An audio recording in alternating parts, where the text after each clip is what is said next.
So বন্ধুরা, আজকে আমি একটা জিনিস নিয়ে কথা বলবো যেটা বড় থেকে বড় ইউটিউবার এবং ছোট ইউটিউবারদের মধ্যে সেম সমস্যা দেখা দেয়, যেগুলি হচ্ছে বেসিক জিনিস, যেগুলো অনেক ইউটিউবাররা প্রথমে স্টার্টিং করার সময় জানেন না। পয়েন্ট নাম্বার 1, ওয়াচ টাইম কী জিনিস। পয়েন্ট নাম্বার 2, ইমপ্রেশন কী জিনিস। এবং পয়েন্ট নাম্বার 3, ইমপ্রেশনের সাথে ওয়াচ টাইম এবং ভিউয়ের কী কানেকশন আছে। আসুন আমরা জেনে নিই। সো হ্যালো বন্ধুরা, আমি চলে এসেছি আবার একটা নতুন ভিডিও নিয়ে। এই ভিডিওতে আপনারা পাবেন ইউটিউব টিপস নিয়ে কিছু কথা, যেটি খুবই গুরুত্বপূর্ণ একজন নতুন ইউটিউব চ্যানেল যারা ক্রিয়েট করছেন তাদের জন্য। সো ভিডিও শুরু করার আগে যারা আমার চ্যানেলে নতুন এসেছেন তারা চ্যানেলটিকে সাবস্ক্রাইব করতে ভুলে যাবেন না, কারণ এইরকম টাইপের ভিডিও আমি এই চ্যানেলে আনবো। চলুন শুরু করা যাক। তো সবার ফার্স্ট জেনে নেবো আমরা ইমপ্রেশন কী জিনিস। ইউটিউব হোক, ফেসবুক হোক, সব জায়গাতেই ইমপ্রেশন কথাটি অবশ্যই থাকে। আসুন আমার স্ক্রিনে আমি ইমপ্রেশন কী জিনিসটা ভালো করে বুঝিয়ে দিই। সো আমি একটা ফোনে খুলে নিলাম একটা ইউটিউব চ্যানেল, যে চ্যানেলে আমি এর ইমপ্রেশনে ক্লিক করলাম। ইমপ্রেশনে ক্লিক করার পর আমি দেখব যে কোনো একটা ভিডিও সিলেক্ট করে নেবো। যেমন ধরুন এই ভিডিওটা আমি সিলেক্ট করলাম।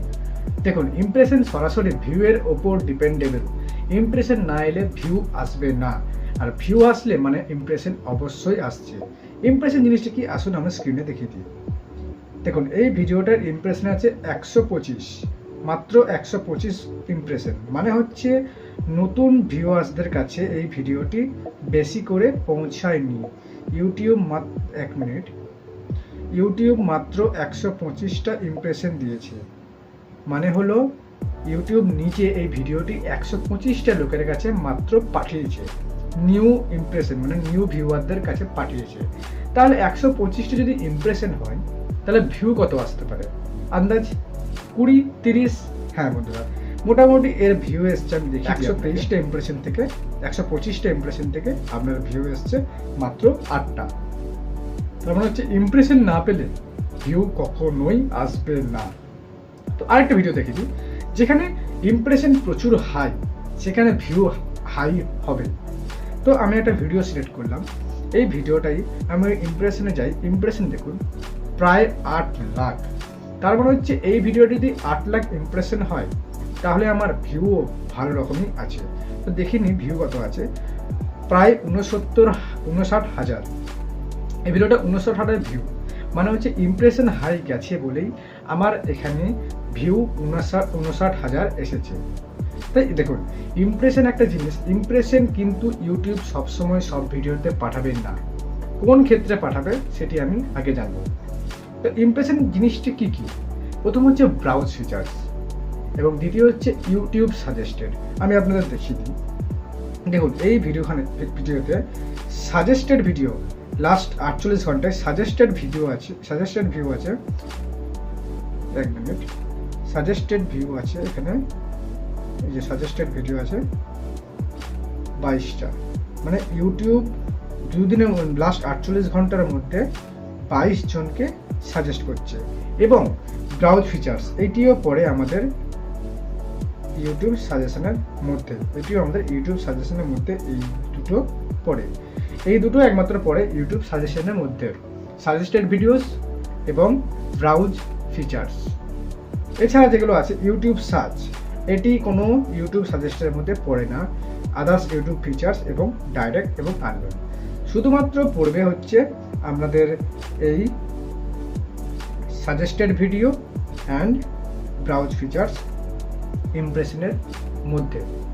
ইমপ্রেশন যত হাই, মানে ইউটিউব যদি 500টা ইমপ্রেশন দেয়, মানে হচ্ছে ইউটিউব সাজেস্ট করছে বা ব্রাউজ ফিচার্সের মাধ্যমে অন্য একটা ইউটিউব চ্যানেলের হোম পেজে আনছে 500 জনের কাছে। তবে কি সেই 500 জনের মধ্যে যদি কেউ 100 জন ক্লিক করে, কেউ 50 জন ক্লিক করে, সেটা তার সিটিআর মানে ক্লিক থ্রু রেট।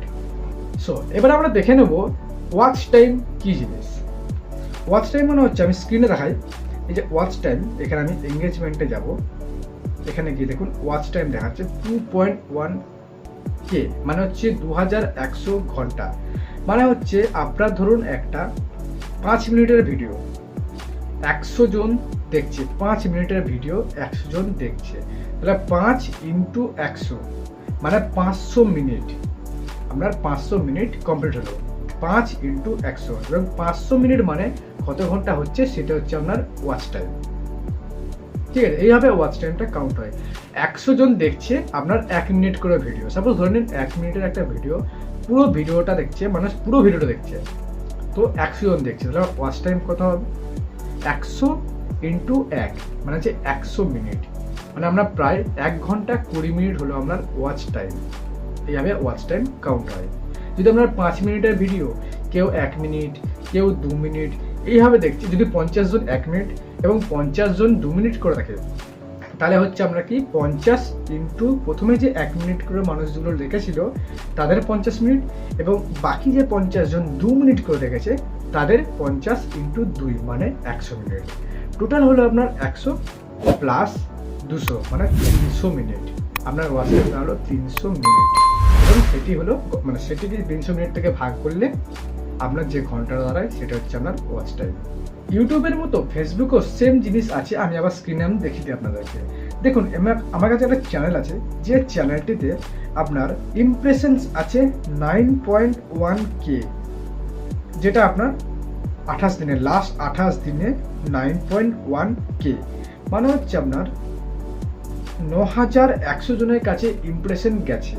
মানে লাস্ট 28 দিনের চ্যানেলটিতে যতগুলো ভিডিও ছাড়া হয়েছে টোটাল সবার ইমপ্রেশন নিয়ে আপনার দেখাচ্ছে এখানে 9.1 মানে 9100টা ইমপ্রেশন। এবারে চলে আসি এঙ্গেজমেন্ট। এঙ্গেজমেন্ট মানেটা কি? এঙ্গেজমেন্ট মানে হলো এই যে এঙ্গেজমেন্ট মানে হলো আপনার চ্যানেলে যে ভিডিওটি এবং পোস্ট বা স্টোরি যাই বলুন, এইগুলো গেছে আপনার 9100 লোকের কাছে, কিন্তু যারা আপনার চ্যানেলটাকে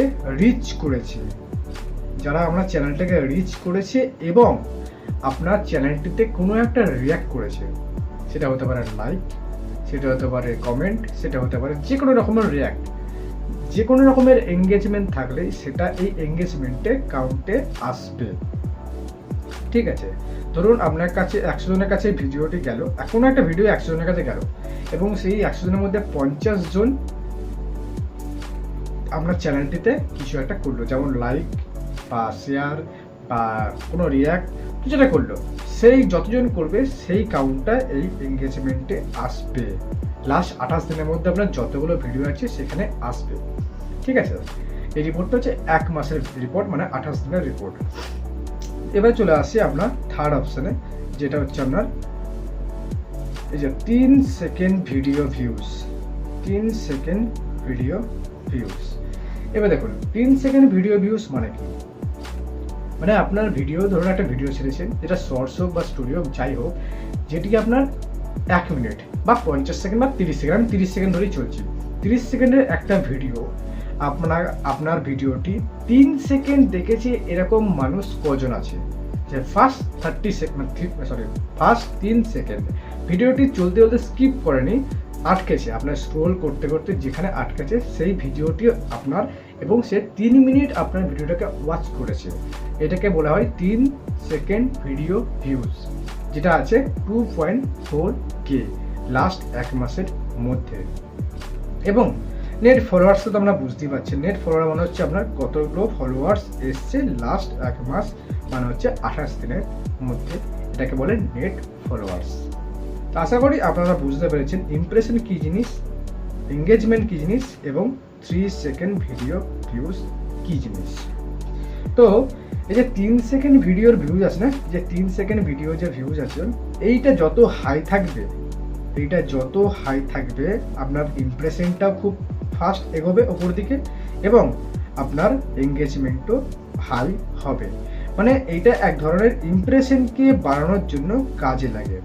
ইউটিউবের ক্ষেত্রেও সেম জিনিস হয়। ইউটিউব ধরুন আপনার কাছে টোটাল 100টা সাবস্ক্রাইবার, ধরুন আমার কাছে টোটাল 100টা সাবস্ক্রাইবার আছে।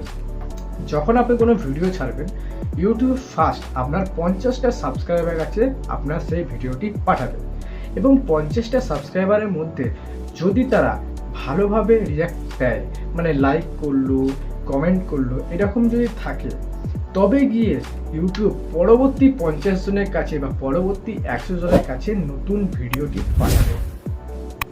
এই যে নতুন ভিডিওটি ছেড়েছি ওটা আমাকে রেকমেন্ড করবে ইউটিউব নিজে। ধরুন আপনি একটা ভিডিও ছেড়েছেন, আপনার 100টা সাবস্ক্রাইবার, আপনি একটা ভিডিও ছেড়েছেন। ইউটিউব কী করবে, প্রথমে আপনার 50 জন সাবস্ক্রাইবার কাছে ভিডিওটি পাঠাবে। তারা কোনো লাইক কমেন্ট কিচ্ছু করলো না। আর যারা ভুলবশত ক্লিকও করেছেন তাদের ওয়াচ টাইম মানে অ্যাভারেজ ভিউ ডিউরেশন আছে মাত্র 30 সেকেন্ড 20 সেকেন্ড এরকম করে। তাহলে সেই ভিডিওটি ইমপ্রেশন কিন্তু খুব আশা কঠিন। ইউটিউব তাও পরবর্তী 1 ঘন্টাতে বাকি 50 জনের কাছে আপনার ভিডিওটি পাঠাবে। যদি তারা ভালো রিঅ্যাক্ট করে তাহলে আপনার পরবর্তীকালে ইমপ্রেশন আসবে, আর না হলে ইউটিউব ভাববে যে এই ভিডিওটির মধ্যে কোনো দম নেই, তাই ইমপ্রেশন পাঠানো আস্তে আস্তে বন্ধ করে দেবে। হ্যাঁ, হতে পারে পরবর্তীকালে এই ভিডিওটি ইমপ্রেশন আবারও বাড়তে পারে। এমন নয় যে একবার কোনো ভিডিওর ইমপ্রেশন ডাউন হয়ে গেল বা অ্যাভারেজ ভিউ ডিউরেশন ডাউন হয়ে গেল মানে পরবর্তীকালে কখনো উঠবে না, এটি আর কোনো কথা নেই। পরবর্তীকালে অবশ্যই উঠতে পারে, কিন্তু ভিডিও ছাড়ার প্রথম 2 ঘন্টা খুবই ইম্পর্টেন্ট একটা নতুন ভিডিওর ভাইরাল অবস্থায় যেতে। সো বন্ধুরা, আশা করছি এই ভিডিওর মাধ্যমে আপনাদের কিছু বেসিক জিনিসগুলো আপনারা বুঝতে পেরেছেন। যদি আপনাদের বুঝতে এখনো অসুবিধা থাকে তাহলে আমাকে কমেন্ট বক্সে অবশ্যই বলবেন। আমি এটা নিয়ে আরও ডিটেলসে ভিডিও বানাবো এবং লাইভ আপনাকে স্ক্রিনে করে দেখাবো যে কোন জিনিসটা কেন হচ্ছে এবং কি করলে কোন জিনিসটা ভালো হয়। তো আজকে ভিডিওটি এখান পর্যন্তই, দেখা হবে পরের ভিডিওতে। ততক্ষণ পর্যন্ত জয় হিন্দ, বন্দে মাতরম।